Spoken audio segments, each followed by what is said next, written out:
Selamat datang kembali pemirsa, berbagai informasi sudah kami rangkum yang terjadi di seluruh dunia. Bersama saya Andi Rezaldi, inilah sorotan dunia selama sepekan. Pemirsa, Paris, Prancis menyambut tahun baru 2026 dengan pertunjukan kembang api spektakuler.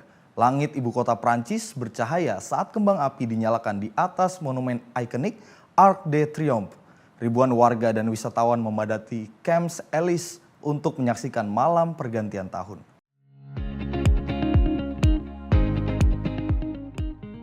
Rekaman video ini menunjukkan warna-warni kembang api di langit Paris, tepat di atas Arc de Triomphe. Monumen bersejarah ini berubah menjadi pusat perayaan saat jam menunjuk tepat tengah malam. Sepanjang Champs-Élysées, pengunjung terlihat mengangkat telepon genggam mereka untuk mengabadikan momen pergantian tahun. Suasana meriah menyelimuti avenue sepanjang 1,9 km yang menghubungkan Place de la Concorde dan Place Charles de Gaulle. Sebagai kota yang dikenal dengan julukan City of Light, Paris kembali menegaskan reputasinya dengan perayaan tahun baru yang ikonik dan syarat simbolisme. Perayaan tak hanya terpusat di Champs-Élysées, namun juga menyebar ke sejumlah boulevard dan ruang publik sekitarnya. Namun perayaan tahun baru kali ini berlangsung di tengah kewaspadaan tinggi, sekitar 10.000 personel polisi diterjunkan di seluruh kota Paris untuk mengantisipasi potensi gangguan keamanan. Pemerintah Prancis meningkatkan pengamanan menyusul riwayat kerusuhan, aksi vandalisme, dan kekerasan yang pernah terjadi saat perayaan akhir tahun di sejumlah kota besar. Meski demikian, pergantian tahun di Paris berlangsung meriah dan tertib. Kembang api menjadi simbol harapan baru, menandai awal tahun 2026 di jantung Eropa. Tim redaksi Sinpo TV melaporkan. Zohran Mamdani resmi dilantik sebagai wali kota New York. Pelantikan dilakukan di tengah malam di sebuah stasiun kereta bawah tanah bersejarah di Manhattan.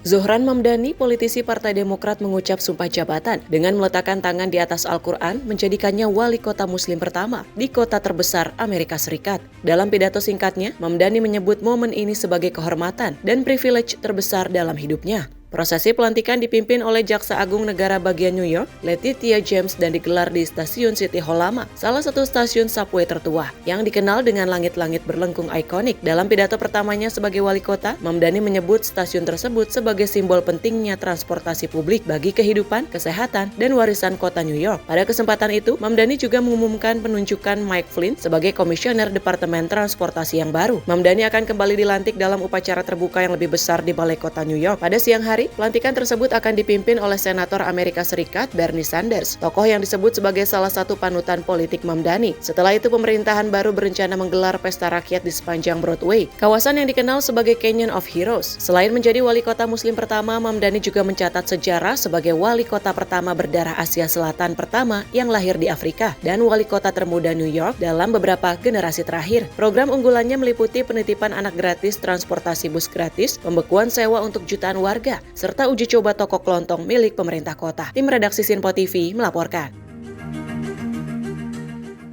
Berita selanjutnya pemirsa, serangan drone Rusia menghantam kota Odessa di selatan Ukraina. Akibat serangan 6 orang terluka.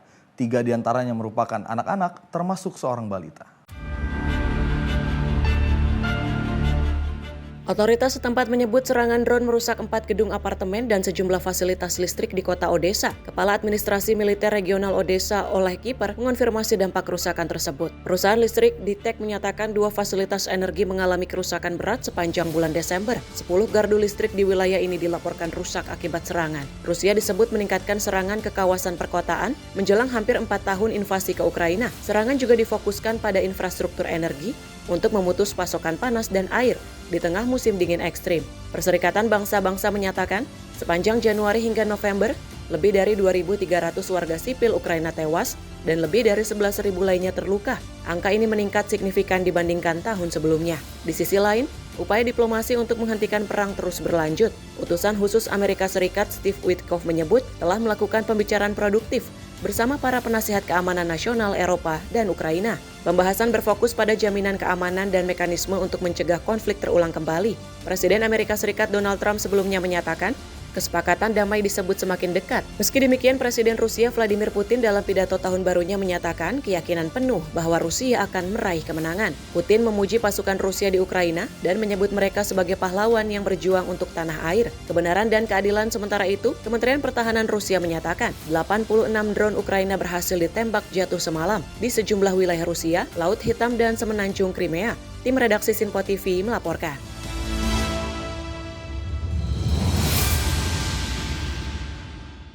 Tim penyelamat di California Selatan menemukan 3 pendaki gunung tewas saat melakukan operasi evakuasi.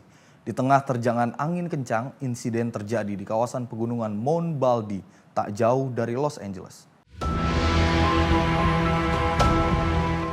Otoritas setempat menyatakan laporan awal diterima Senin pagi setelah seorang pendaki berusia 19 tahun dilaporkan terjatuh sejauh 500 kaki di area pegunungan terpencil. Pelapor merupakan rekan korban yang mencari sinyal telepon dan memberikan koordinat GPS kepada petugas penyelamat. Tim helikopter penyelamat sempat menemukan 3 orang di lokasi namun gagal mendarat akibat angin kencang yang melanda kawasan tersebut. Upaya pendaratan kedua juga tidak berhasil hingga seorang medis diturunkan dengan tali dari helikopter dan menemukan ketiga pendaki telah meninggal dunia.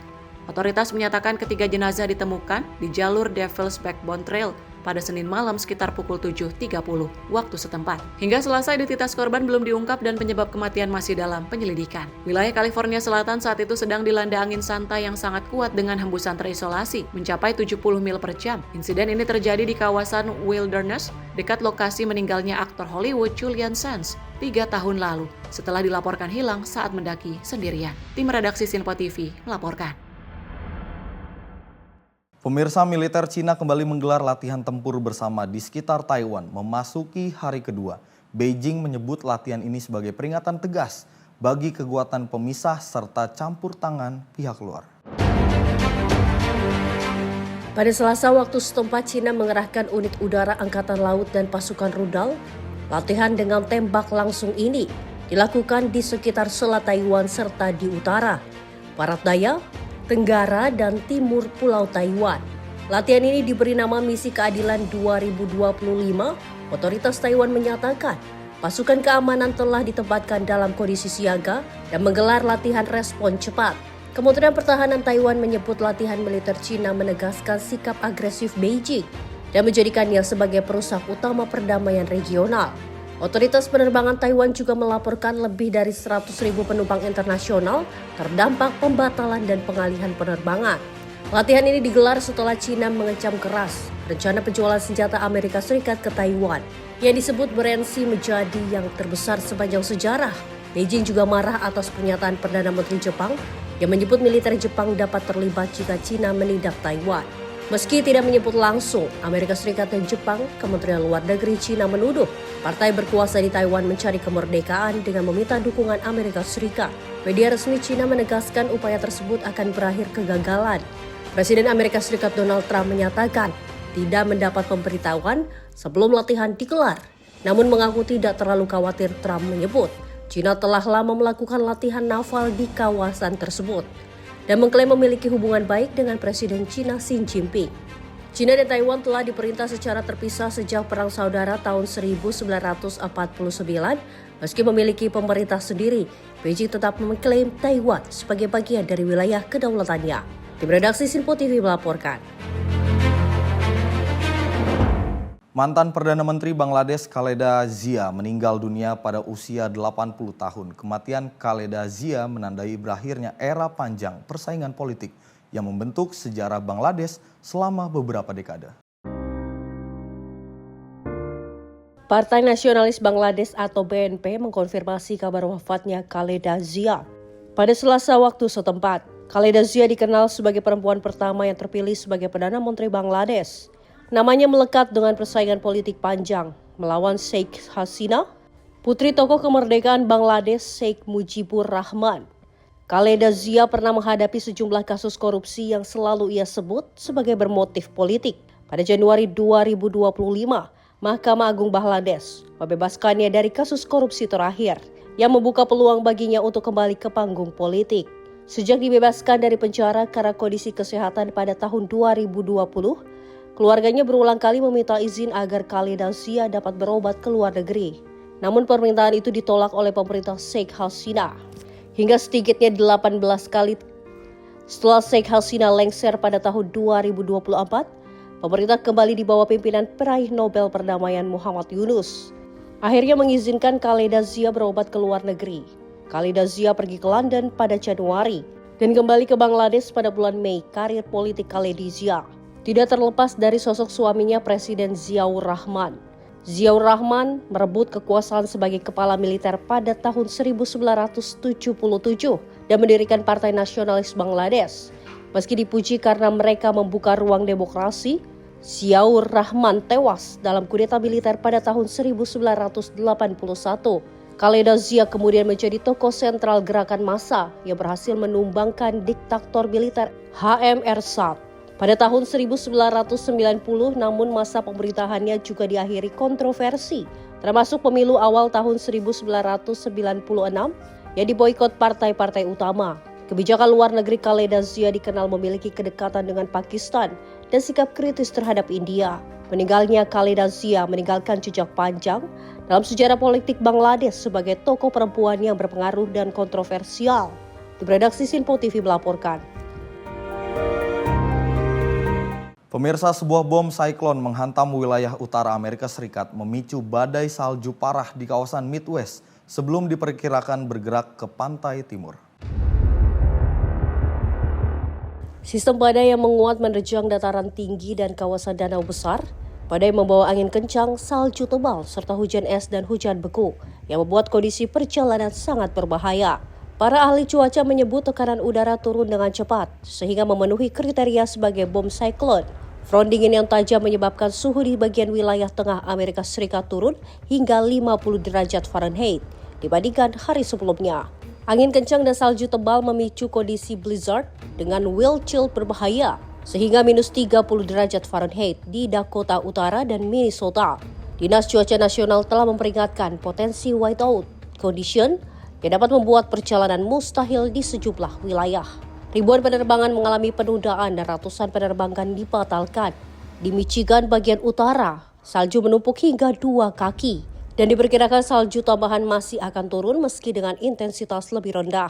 Angin kencang di Danau Superior memicu gelombang setinggi 6 meter, memaksa sebagian besar kapal kargo mencari perlindungan di pelabuhan. Sementara itu di Danau Erie, angin kuat mendorong air ke arah timur, menyebabkan banjir di sekitar New York dan air surut di sisi Michigan. Warga setempat melaporkan dasar danau yang biasanya terendam, kini terlihat jelas bahkan sia-sia. Dermaga tua dan kendaraan badai ini diperkirakan akan terus menguat saat bertemu udara dingin dari Kanada dan udara hangat dari selatan Amerika Serikat. Tim redaksi Sinpo TV melaporkan. Pemirsa, petinju kelas berat dunia Anthony Joshua dilaporkan dalam kondisi stabil setelah terlibat di kecelakaan mobil di Nigeria. Insiden tersebut menyebabkan 2 orang tewas yang diketahui merupakan sahabat dekat sekaligus anggota tim Joshua. Promotor Joshua Matchroom Boxing menyatakan bahwa petinju asal Inggris itu mengalami cedera dan dilarikan ke rumah sakit untuk pemeriksaan dan observasi. 2 korban tewas teridentifikasi sebagai Sinagami dan Latif Ayodele. Foto dan video yang beredar di media sosial menunjukkan Joshua dievakuasi dari kendaraan yang rusak parah dengan kondisi kesakitan. Pemerintah negara bagian Lagos dan Ogun menyatakan bahwa Joshua dan 1 korban lain yang dirawat dalam kondisi stabil dan tidak memerlukan tindakan darurat. Kecelakaan terjadi di Jalan Tol Lagos-Ibadan, salah satu jalur utama yang menghubungkan kota Lagos dengan negara bagian Ogun. Menurut penyelidikan awal dari otoritas keselamatan jalan, kendaraan yang ditumpangi Joshua melaju melebihi batas kecepatan, kehilangan kendali saat menyalip dan menabrak truk yang terparkir di pinggir jalan. Polisi menyatakan penyebab pasti kecelakaan masih dalam penyelidikan. Anthony Joshua sendiri duduk di kursi belakang saat insiden itu terjadi dan mengalami luka ringan. Nigeria diketahui merupakan tanah asal orang tua Joshua. Tim redaksi Sinpo TV melaporkan. Pemirsa, Presiden Ukraina Vladimir Zelensky menyatakan terbuka untuk menarik pasukan dari wilayah industri timur negaranya. Langkah ini diusulkan sebagai bagian dari upaya mengakhiri perang dengan Rusia. Zelensky mengatakan Ukraina bersedia menarik pasukan dari wilayah Donbas, namun dengan syarat Rusia juga harus melakukan hal serupa dan kawasan tersebut ditetapkan sebagai zona demilitarisasi. Zona tersebut direncanakan akan diawasi oleh pasukan internasional. Langkah ini menjadi salah satu opsi kompromi dalam perundingan damai mengingat status Donbas selama ini menjadi titik sengketa utama. Zelensky menyebut gagasan ini berasal dari Amerika Serikat. Washington mengusulkan pembentukan zona ekonomi bebas yang bersifat demilitarisasi. Namun Zelensky mengakui detail terkait sistem pemerintahan dan pembangunan wilayah tersebut masih belum jelas. Menurut Zelensky, skema serupa juga bisa diterapkan di sekitar pembangkit listrik tenaga nuklir Zaporizhzhia. Fasilitas tersebut saat ini masih berada di bawah kendali Rusia. Zelensky menegaskan setiap kesepakatan damai harus dapat persetujuan rakyat Ukraina. Oleh karena itu, rencana tersebut akan diajukan melalui referendum nasional. Presiden Ukraina juga menyampaikan rencana damai ini terdiri dari 20 poin utama. Rancangan tersebut disusun bersama negosiator Ukraina dan Amerika Serikat dalam pertemuan di Florida. Meski demikian, Zelensky menyebut sejumlah detail masih dalam pembahasan. Tim redaksi Sinpo TV melaporkan. Pemirsa, sejumlah informasi lainnya akan kami hadirkan usai jeda. Tetap bersama kami.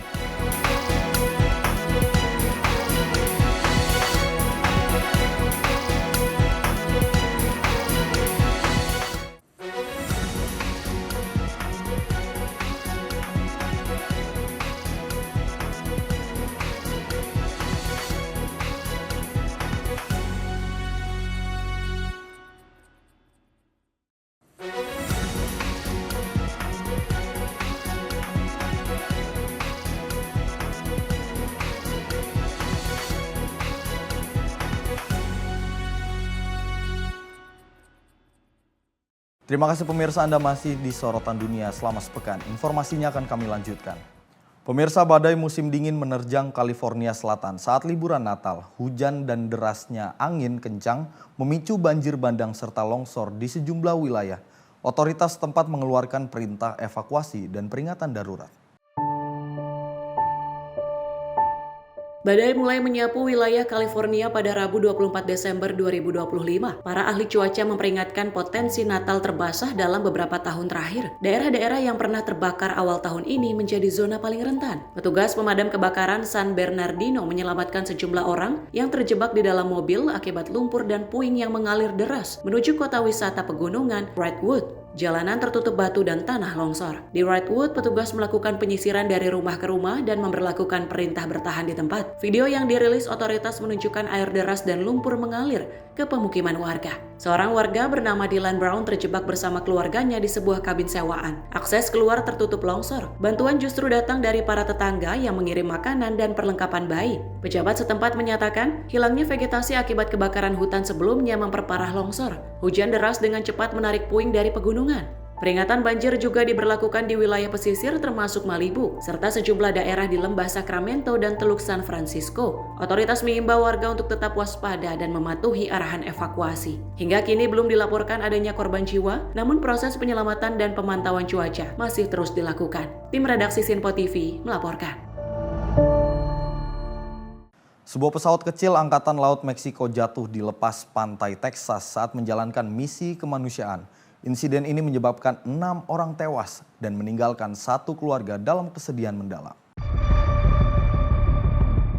Pemerintah Meksiko menyatakan pengendali lalu lintas udara kehilangan komunikasi selama sekitar 10 menit dengan pesawat Angkatan Laut tersebut. Insiden terjadi pada saat pesawat mendekati Bandara Internasional Soles di Galveston. Pesawat jenis Big King R3501 sedang bekerja sama dengan organisasi nirlaba. Misi tersebut bertujuan membawa anak-anak Meksiko dengan luka bakar parah untuk mendapatkan perawatan medis di Amerika Serikat. Tim penyelamat menemukan 5 jenazah di lokasi kejadian. 2 orang lain berhasil dievakuasi dalam kondisi hidup. 1 orang anggota Angkatan Laut, Letnan Luis Enrique Castillo, sempat dinyatakan hilang. Pencarian berlangsung sepanjang hari sebelum jenazahnya ditemukan pada Selasa malam. Keluarga Castillo di desa terpencil di Meksiko Selatan mengaku hanya bisa menunggu kabar. Mereka tidak dapat segera datang ke Amerika Serikat karena keterbatasan dokumen perjalanan. Presiden Meksiko Claudia Sheinbaum menyebut kejadian ini sebagai tragedi besar. Ia mengonfirmasi sejumlah korban merupakan personel Angkatan Laut. Penyelidik di Amerika Serikat kini menelusuri penyebab kecelakaan. Badan Keselamatan Transportasi Nasional Amerika Serikat menyatakan proses evakuasi bangkai pesawat bisa memakan waktu lebih dari 1 pekan. Pakar penerbangan menyebut saat mendekati landasan, pesawat terdeteksi terbang terlalu rendah. Kondisi cuaca buruk dan sistem navigasi landasan yang sedang tidak berfungsi diduga memperberat proses pendekatan. Kabut tebal di wilayah tersebut tersebut dilaporkan membatasi jarak pandang hingga kurang dari 1 km. Dalam kondisi seperti itu, pilot seharusnya membatalkan pendaratan jika landasan tidak terlihat. Hingga kini, penyebab pasti kecelakaan masih dalam penyelidikan. Otoritas menyatakan semua kemungkinan masih ditelusuri. Tim redaksi Sinpo TV melaporkan. Sementara itu pemirsa, aktivis iklim dunia Greta Thunberg ditangkap polisi Inggris di London Pusat. Penangkapan terjadi saat Thunberg memberikan dukungan kepada aktivis pro-Palestina yang melakukan aksi mogok makan. Greta Thunberg ditangkap saat berada di tengah aksi unjuk rasa di kawasan City of London. Aksi ini merupakan bagian dari demonstrasi yang lebih besar terkait isu Palestina. Dalam protes tersebut, dua aktivis lain menyemprotkan cat merah di depan sebuah perusahaan asuransi. Kelompok Prisoners for Palestine menyebut perusahaan itu ditargetkan karena diduga memiliki kaitan dengan perusahaan pertahanan Israel. Polisi City of London mengatakan seorang pria dan seorang perempuan ditangkap atas dugaan perusakan properti. Seorang perempuan lain juga ditahan atas dugaan mendukung organisasi terlarang. Hingga saat ini polisi belum menyebutkan identitas para terduga sesuai prosedur hukum Inggris. 8 anggota kelompok Palestine Action saat ini melakukan mogok makan. Mereka memprotes penahanan tanpa jaminan sambil menunggu persidangan atas berbagai tuduhan terkait aksi sebelumnya. Dua peserta mogok makan dikabarkan telah menjalani aksi tersebut selama 52 hari. Kelompok pendukung menyebut kondisi mereka memasuki tahap kritis. Pemerintah Inggris menegaskan tidak akan mencampuri proses hukum. Menurutnya, keputusan terkait penahanan dan jaminan sepenuhnya menjadi wewenang pengadilan. Greta Thunberg sebelumnya juga pernah berhadapan dengan hukum. Pada Februari 2024, ia dibebaskan dari tuduhan menolak perintah polisi dalam aksi protes konferensi industri energi. Aktivis asal Swedia tersebut dikenal sering melakukan aksi pembangkangan sipil dan telah beberapa kali didenda di Swedia maupun Inggris. Tim redaksi Sinpo TV melaporkan. Aktor dan sutradara Palestina terkemuka Muhammad Bakri meninggal dunia di usia 72 tahun. Bakri dikenal luas sebagai sosok seniman sekaligus figur kontroversial yang menyuarakan identitas dan pengalaman Palestina melalui karya film dan teater.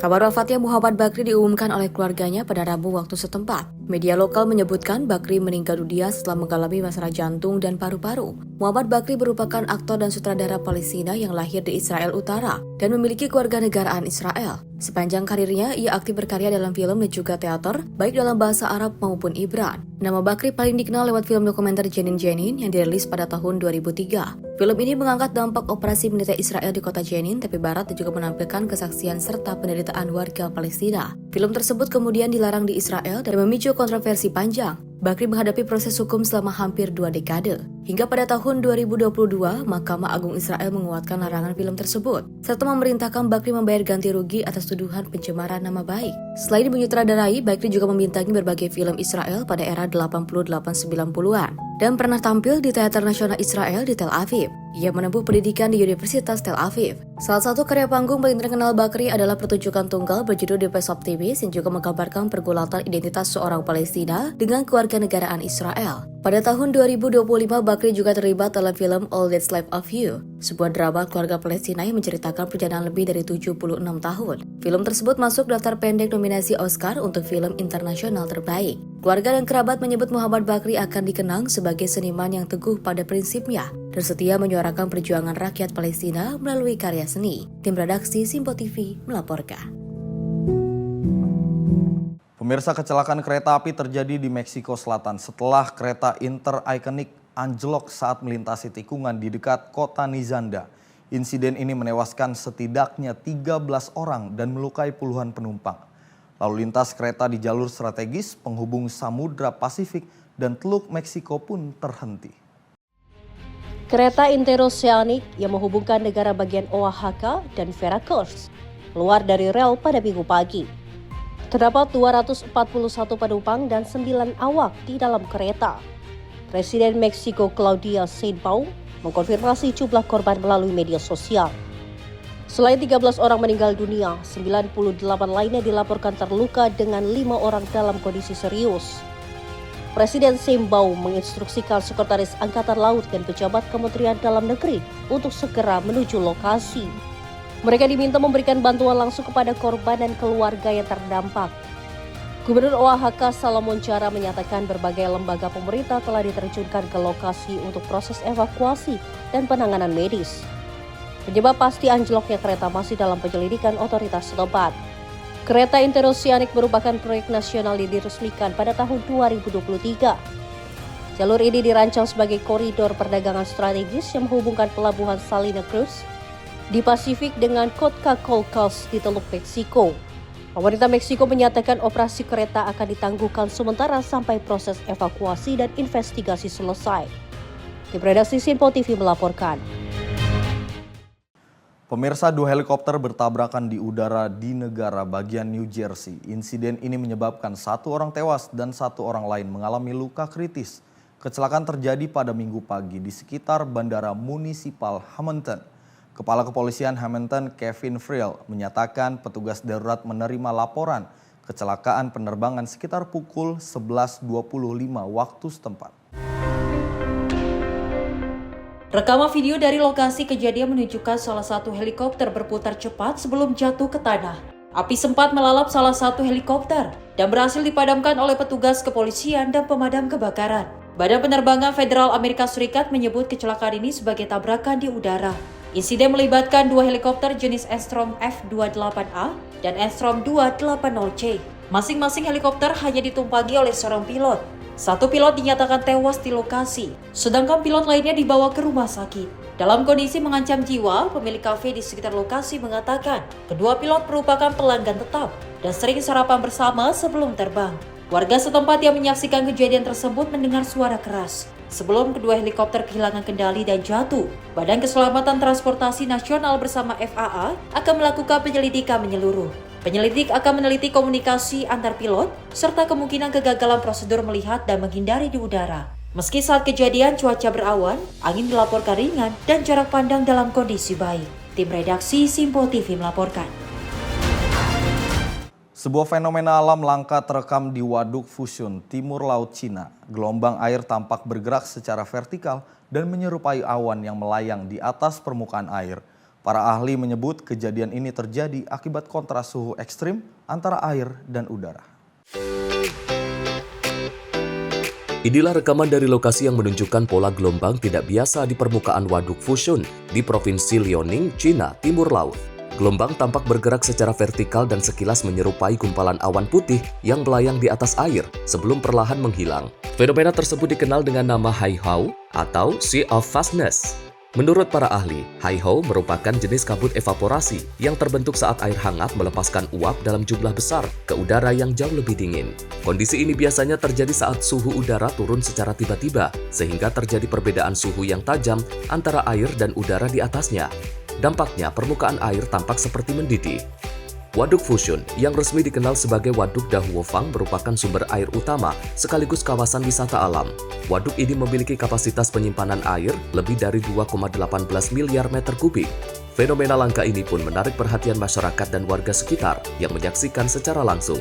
Tim redaksi Sinpo TV melaporkan. Pemirsa, pemimpin Korea Utara Kim Jong-un memantau langsung uji coba sistem persenjataan terbaru negaranya. Selain uji rudal, Kim juga meninjau pembangunan kapal selam strategis bertenaga nuklir yang diklaim akan memperkuat daya tangkal Korea Utara. Pemimpin Korea Utara Kim Jong-un menyaksikan uji coba penembakan rudal baru anti pesawat ketinggian tinggi dan jarak jauh yang masih dalam tahap pengembangan.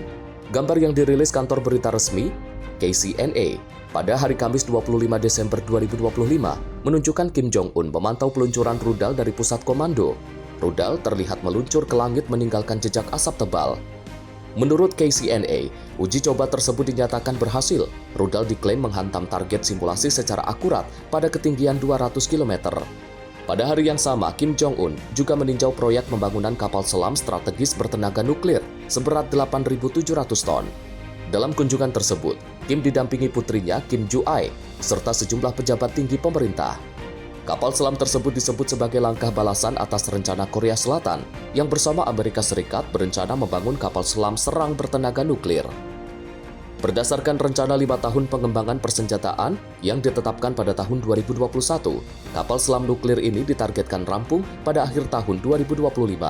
Saat ini, hanya 6 negara di dunia yang memiliki kapal selam strategis bertenaga nuklir, yaitu Amerika Serikat, China, Rusia, Inggris, Prancis, dan India. Tim redaksi Sinpo TV melaporkan. Informasi lainnya pemirsa, bentrokan terjadi di Yerusalem pada Kamis 18 Desember 2025 tahun lalu. Polisi Israel terlibat konfrontasi dengan komunitas Yahudi ultra ortodoks atau Haredi setelah penertiban parkir berujung kerusuhan. Insiden ini menyebabkan sejumlah polisi luka ringan. Inilah rekaman video yang memperlihatkan seorang polisi memukul pria Haredi dengan tongkat. Polisi lainnya terlihat menangkap seorang warga serta mengarahkan pasukan tambahan di lokasi. Media Israel melaporkan 10 petugas polisi mengalami luka ringan, sejumlah kendaraan dan mobil polisi mengalami kerusakan. 4 orang dilaporkan ditangkap dalam kejadian ini. Kerusuhan berawal saat polisi mengeluarkan tilang parkir. Situasi memanas ketika petugas berusaha menahan sejumlah pemuda Haredi yang diduga menghindari wajib militer untuk diserahkan ke polisi militer. Kepala Kepolisian Israel menyebut insiden ini sebagai kejadian yang sangat serius. Investigasi tengah dilakukan dan seluruh pihak yang juga terlibat akan diproses secara hukum. Sementara itu, Menteri Keamanan Nasional Israel Itamar Ben mengecam kekerasan tersebut. Ben-Gvir juga menyatakan menyerang polisi adalah garis merah dan memberikan dukungan penuh kepada petugas yang menjaga keamanan dan ketertiban. Komunitas Haredi menyatakan kontribusi mereka terhadap keamanan negara dilakukan melalui studi keagamaan dan juga doa. Ketegangan meningkat sejak putusan Mahkamah Agung Israel tahun lalu yang mewajibkan pria Haredi menjalani wajib militer seperti warga negara lain sejak usia 18 tahun. Tim redaksi Sinpo TV melaporkan. Pemirsa, 9 orang tewas dan 10 lainnya luka-luka dalam penembakan massal di sebuah tempat hiburan malam di Afrika Selatan. Insiden terjadi pada Minggu dini hari di kawasan Bekkersdal, sekitar 46 km di barat Johannesburg. Ini menjadi penembakan massal kedua dalam 3 pekan terakhir di negara tersebut. Polisi menyebut sekitar 12 pelaku tak dikenal datang menggunakan minibus putih dan sedan perak. Mereka membuka tembakan ke arah pengunjung pub Quanok Solo Tavern di kawasan Tambo Bekkersdal. Para pelaku juga menembak secara acak saat melarikan diri dari lokasi. Aparat keamanan menyatakan sebagian korban ditembak di jalanan saat berusaha menyelamatkan diri. Seorang sopir transportasi online dilaporkan tewas setelah terkena tembakan saat baru menurunkan penumpang. Kepala Kepolisian Provinsi Gauteng sementara Majen Fred Kekana mengatakan, para pelaku menggunakan senapan AK-47 dan sejumlah pistol 9 mm. Sebagian dari mereka diketahui mengenakan balaklava. Hingga saat ini motif penembakan belum diketahui. Polisi melakukan perburuan terhadap para pelaku dengan melibatkan unit kejahatan berat dan tim pelacak khusus. Kawasan Bekkersdal dikenal sebagai wilayah rawan kejahatan. Daerah ini dikepung lubang tambang ilegal yang memicu kekerasan geng dan peredaran senjata api gelap. Afrika Selatan mencatat hampir 26.000 kasus pembunuhan sepanjang tahun 2024. Senjata api menjadi penyebab utama kematian, meski negara ini memiliki aturan ketat terkait kepemilikan senjata. Tim redaksi Sinpo TV melaporkan. Pemirsa, informasi lainnya akan kami hadirkan usai jeda, tetap bersama kami.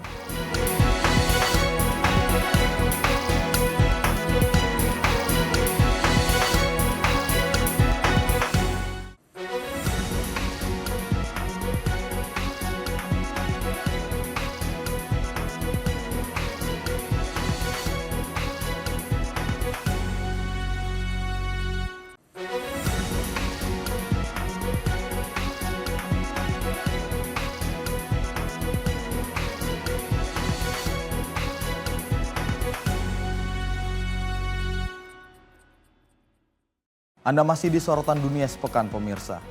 Pemerintah Amerika Serikat menyebut pembicaraan dengan Ukraina dan perwakilan Eropa terkait upaya mengakhiri perang dengan Rusia berjalan konstruktif. Pembicaraan digelar di Florida dan disebut sebagai langkah penting menuju perdamaian.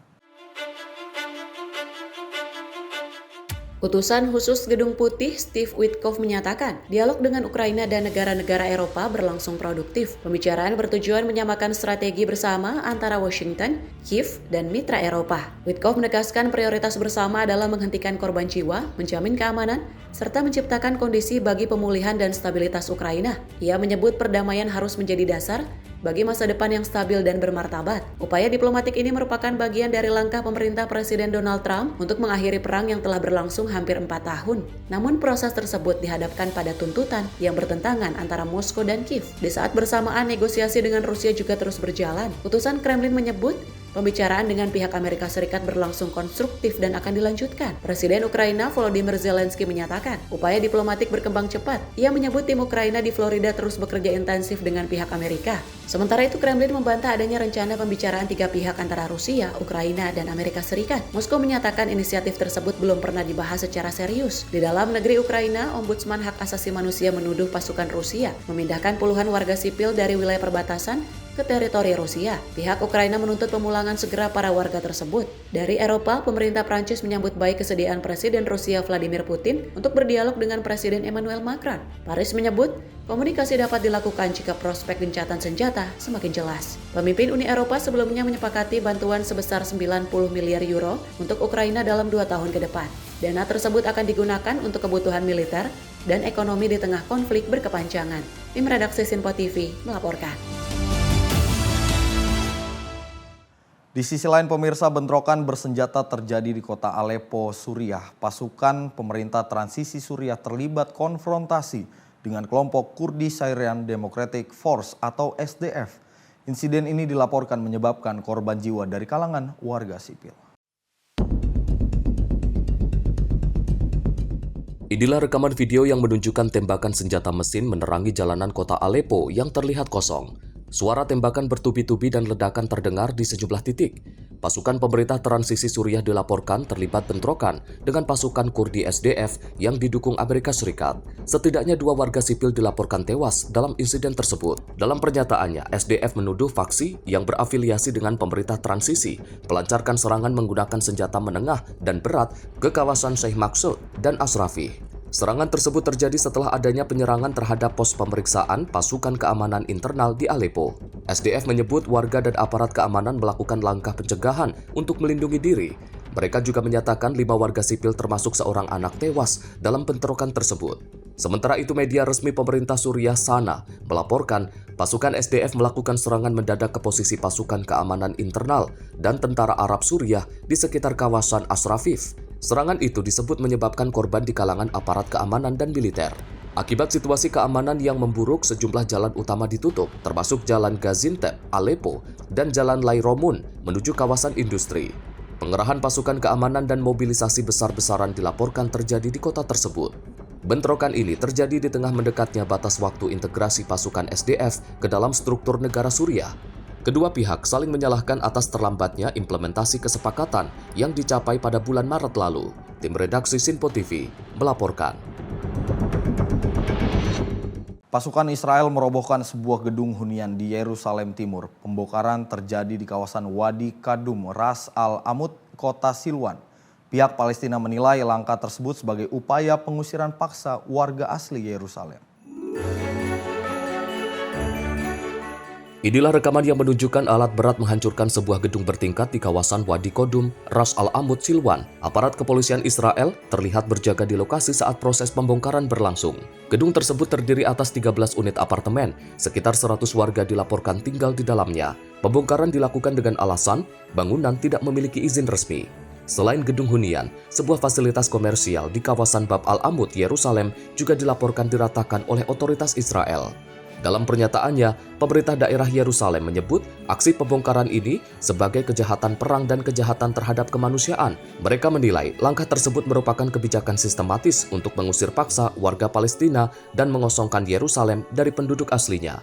Kelompok Hamas turut mengecam aksi ini. Dalam pernyataan terpisah, Hamas menyebut pembongkaran gedung hunian tersebut sebagai salah satu operasi pembongkaran dan pengusiran massal terbesar yang menargetkan keberadaan Palestina di kota itu.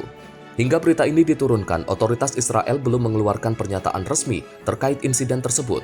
Namun selama ini pihak Israel menyatakan pembongkaran dilakukan semata-mata terhadap bangunan yang tidak memiliki izin. Tim redaksi Sinpo TV melaporkan. Pemirsa, pemilih di Republik Afrika Tengah telah memberikan suara dalam pemilihan presiden dan legislatif nasional. Presiden petahana Faustin Archange Touadera disebut sebagai favorit kuat untuk meraih masa jabatan ketiga setelah upaya stabilisasi negara dilakukan dengan dukungan pasukan bayaran Rusia.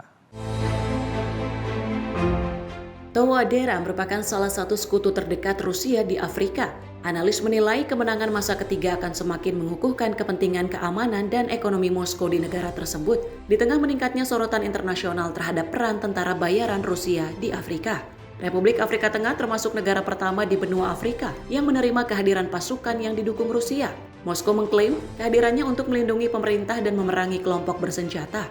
Namun ketegangan meningkat tahun ini terkait tuntutan Rusia untuk menggantikan kelompok tentara bayaran Wagner dengan unit militer baru bernama Afrika Korps. Sekitar 2,4 juta pemilih terdaftar dalam pemilu nasional ini. Pemilihan kali ini menjadi yang terbesar dalam sejarah negara tersebut karena menggabungkan pemilu presiden, legislatif, regional, dan munisipal secara serentak. Proses pemungutan suara berlangsung relatif lancar, meski sempat terjadi keterlambatan di sejumlah TPS. Pemungutan suara ditutup sekitar pukul 7 malam waktu setempat dan dilanjutkan dengan penghitungan suara. Hingga kini penyelenggara pemilu belum menyampaikan data partisipasi pemilih. Hasil sementara diperkirakan akan diumumkan dalam waktu 1 pekan. Putaran kedua akan digelar jika tidak ada kandidat yang meraih lebih dari 50% suara. Touadera menghadapi 6 penantang, termasuk tokoh oposisi terkemuka, Anicet George, Dolo Guelleh, dan Henry Marie Dondra, keduanya mantan Perdana Menteri. Namun pemilu ini digelar tanpa partisipasi koalisi oposisi utama yang memboikot pemilihan, dengan alasan lingkungan politik tidak setara. Dengan dukungan Rusia, Touadera menjadikan keamanan, stabilitas, dan pemulihan ekonomi sebagai isu utama kampanyenya. Negara berpopulasi sekitar 5,5 juta jiwa ini telah lama dilanda konflik bersenjata. Republik Afrika Tengah telah mengalami kekerasan berkepanjangan sejak tahun 2013. Perjanjian damai tahun 2019 hanya meredakan konflik sebagian, dengan sejumlah kelompok bersenjata kembali angkat senjata. Keamanan menjadi faktor terpenting bagi para pemilih. Pasukan penjaga perdamaian PBB MINUSCA yang telah berada di negara itu sejak 2014 turut membantu pengamanan dan logistik pemilu. Tim redaksi Sinpo TV melaporkan. Sementara itu pemirsa, pria yang diduga menjadi pelaku penembakan massal di Universitas Brown yang menewaskan 2 orang dan melukai 9 lainnya ditemukan tewas di negara bagian New Hampshire. Otoritas menyebut korban meninggal akibat luka tembak yang diduga dilakukan sendiri.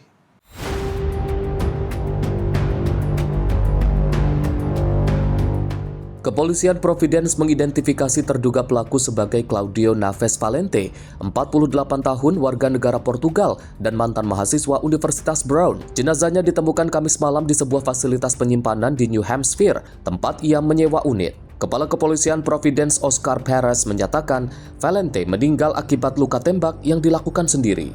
Sejauh penyelidikan saat ini, pihak berwenang meyakini pelaku bertindak seorang diri. Penyidik juga menduga Valente terkait dengan penembakan terpisah di Brooklyn, Massachusetts, yang menewaskan seorang profesor Massachusetts Institute of Technology atau MIT. Meski demikian, otoritas belum secara resmi mengkonfirmasi keterkaitan kedua kasus tersebut. Presiden Universitas Brown, Christina Paxson, menyebut Valente pernah terdaftar sebagai mahasiswa pasca sarjana fisika pada tahun 2000. Namun hanya selama 1 semester. Ia menegaskan Valente tidak memiliki afiliasi apapun dengan universitas saat ini. Penembakan di Universitas Brown menyebabkan 2 orang tewas dan 9 lainnya luka-luka. Penyelidikan semakin mengerucut ketika otoritas menelusuri kemungkinan kaitan dengan penembakan di dekat Boston 2 hari kemudian. Jaksa Agung Rhode Island, Peter Noronha, mengatakan terobosan kasus terjadi setelah seorang individu lain melaporkan dan memberikan informasi penting kepada penyidik. Informasi tersebut mengarahkan polisi pada identitas dan kendaraan pelaku. Noronha menyebut pelaku sempat menutupi identitas kendaraannya dengan menempel plat nomor Maine di atas plat Florida. Alamat terakhir Valente diketahui berada di Miami. Hingga kini, motif penembakan masih menjadi teka-teki. Pihak berwenang menyatakan belum mengetahui alasan pemilihan lokasi, waktu, dan target serangan. Penyidik juga mengakui keterbatasan rekaman CCTV. Meski kampus Brown memiliki lebih dari 1.000 kamera, insiden terjadi di bagian gedung teknik yang lebih lama dan minim pengawasan visual. Pakar keamanan dan mantan agen FBI menyatakan, dalam kasus penembakan massal, pelaku seringkali meninggal dunia akibat bunuh diri atau ditembak petugas. Jika pelaku melarikan diri, proses pencarian bisa memakan waktu berhari-hari. Tim redaksi Sinpo TV melaporkan. Militer Amerika Serikat menyatakan telah melancarkan serangan terhadap sebuah perahu yang dituduh terlibat penyelundupan narkoba di Samudra Pasifik Timur. Serangan itu menewaskan 4 orang dan terjadi di hari yang sama saat DPR Amerika menolak upaya membatasi wewenang Presiden Donald Trump dalam menggunakan kekuatan militer melawan kartel narkoba. Komando Selatan Amerika Serikat atau US Southern Command mengungkapkan melalui media sosial bahwa perahu tersebut dioperasikan oleh yang mereka sebut sebagai narkoteroris di sepanjang jalur penyelundupan yang sudah dikenal. Militer tidak menyertakan bukti atas tuduhan tersebut, namun merilis sebuah video yang memperlihatkan perahu melaju di laut sebelum terjadi ledakan. Serangan terbaru ini menambah jumlah total serangan terhadap perahu menjadi 26 kasus, dengan 99 orang dilaporkan tewas, berdasarkan data yang disampaikan pemerintah Trump. Presiden Donald Trump menyebut serangan tersebut sebagai eskalasi yang diperlukan untuk menghentikan aliran narkoba ke Amerika Serikat dan menegaskan bahwa Amerika saat ini terlibat dalam konflik bersenjata dengan kartel narkoba. Namun kampanye serangan ini kini menghadapi pengawasan ketat dari Republik di DPR, menolak 2 resolusi yang diajukan Partai Demokrat yang akan memaksa pemerintah untuk mendapatkan persetujuan Kongres sebelum melanjutkan serangan militer terhadap kartel. Tim redaksi Simpo TV melaporkan. Pemirsa, Kabinet Israel menyetujui pembangunan 19 permukiman Yahudi baru di tepi barat yang diduduki. Langkah ini semakin memperparah ketegangan dan dianggap mengancam peluang terwujudnya negara Palestina. Keputusan tersebut diungkapkan oleh Menteri Keuangan Israel dari kelompok Garis Keras. Menteri Keuangan Israel Bezalel Smotrich menyatakan bahwa persetujuan terbaru ini menambahkan total permukiman baru yang dibangun dalam beberapa tahun terakhir. Jumlah tersebut menjadi yang terbanyak dalam sejarah pembangunan permukiman Israel di tepi barat. 2 dari permukiman yang disetujui merupakan lokasi yang sempat dievakuasi pada tahun 2005 saat Israel melakukan rencana penarikan diri terbatas dari wilayah Palestina. Keputusan terbaru ini meningkatkan jumlah permukiman di tepi barat hingga hampir 50% selama masa pemerintahan koalisi sayap kanan saat ini. Pada tahun 2022 terdapat 141 permukiman. Setelah persetujuan terakhir jumlahnya meningkat menjadi 210. Data tersebut disampaikan oleh Pishnow yang juga kelompok pemantauan anti permukiman Israel yang menyebut langkah ini sebagai eskalasi terbesar dalam kebijakan permukiman selama bertahun-tahun. Permukiman Israel di tepi barat secara luas dianggap ilegal menurut hukum internasional. Namun pemerintah Israel terus melanjutkan pembangunan. Smotrich mengatakan bahwa keputusan kabinet telah diambil sejak 11 Desember namun baru diungkap ke publik karena bersifat rahasia. Langkah ini diperkirakan akan memicu kecaman internasional dan menambah tekanan terhadap proses perdamaian yang sudah lama terhenti. Tim redaksi Simpo TV melaporkan. Sejumlah negara menyatakan penolakan atas keputusan Israel yang mengakui Somaliland sebagai negara merdeka. Pengakuan ini menjadi yang pertama dalam lebih dari 30 tahun. Lebih dari 20 negara bersama Organisasi Kerjasama Islam dalam pernyataan bersama menolak langkah Israel. Mereka menilai pengakuan tersebut dapat menimbulkan dampak serius terhadap perdamaian dan keamanan di Tanduk Afrika dan Laut Merah. Pernyataan itu juga menegaskan penolakan atas upaya mengaitkan pengakuan Somaliland dengan rencana pemindahan paksa rakyat Palestina dari tanah mereka.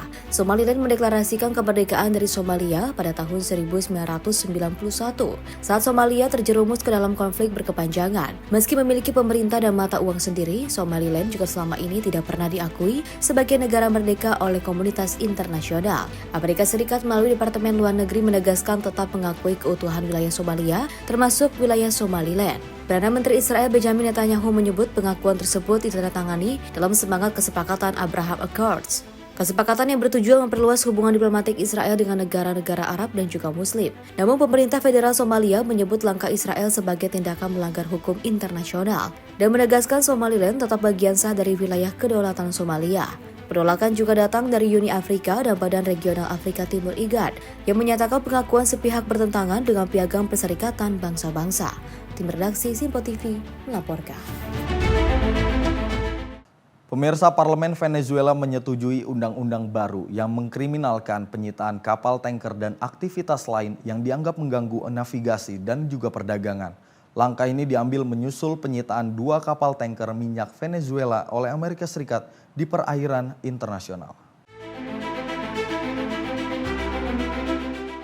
Undang-undang yang disetujui dalam waktu singkat oleh Majelis Nasional yang dikuasai partai pemerintah itu mengancam hukuman hingga 20 tahun penjara bagi siapapun yang terlibat dalam tindakan yang disebut sebagai pembajakan, blokade atau aksi ilegal internasional terhadap entitas komersial Venezuela.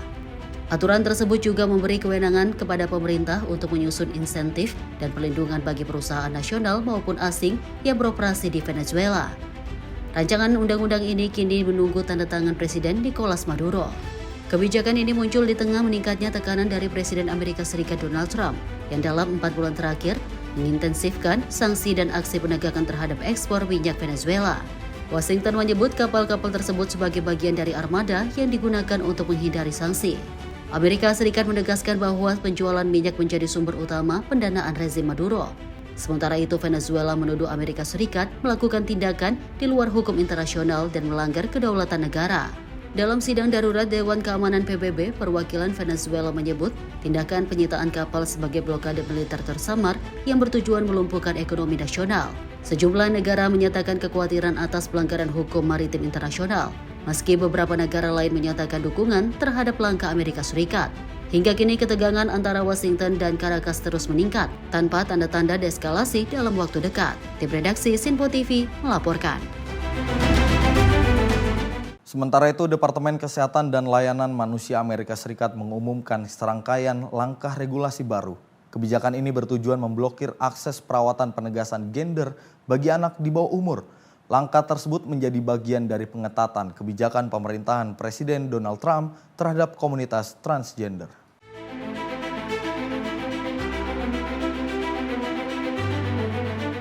Usulan regulasi ini merupakan langkah paling signifikan dalam membatasi penggunaan puberty blocker, terapi hormon, dan tindakan bedah untuk anak transgender. Salah satu poin utama kebijakan adalah penghentian dana Medicaid dan Medicare bagi rumah sakit yang memberikan layanan tersebut. Pemerintah federal juga melarang penggunaan dana Medicaid untuk membiayai prosedur penegasan gender bagi anak. Menteri Kesehatan Robert F. Kennedy Jr. menyatakan prosedur tersebut bukan praktik medis, melainkan malpraktik yang menurutnya dapat merampas masa depan anak. Kebijakan ini bertentangan dengan rekomendasi organisasi medis utama di Amerika Serikat, yang sebelumnya mendukung perawatan penegasan gender sebagai bagian dari penanganan kesehatan anak transgender. Kelompok advokasi dan organisasi kesehatan mental menentang keras langkah pemerintah. Mereka menyatakan pembatasan akses perawatan dapat memperburuk resiko depresi dan bunuh diri pada remaja transgender. Organisasi nirlaba The Trevor Project menilai kebijakan ini mengancam keselamatan jiwa anak-anak transgender dan non-biner. Tim redaksi Sinpo TV melaporkan. Pemirsa, informasi tadi sekaligus menutup akhir jumpa kita pada sorotan dunia sepekan kali ini. Saya Andi Rezaldi mewakili segenap kru yang bertugas pamit undur diri. Selamat berakhir pekan. Sampai jumpa.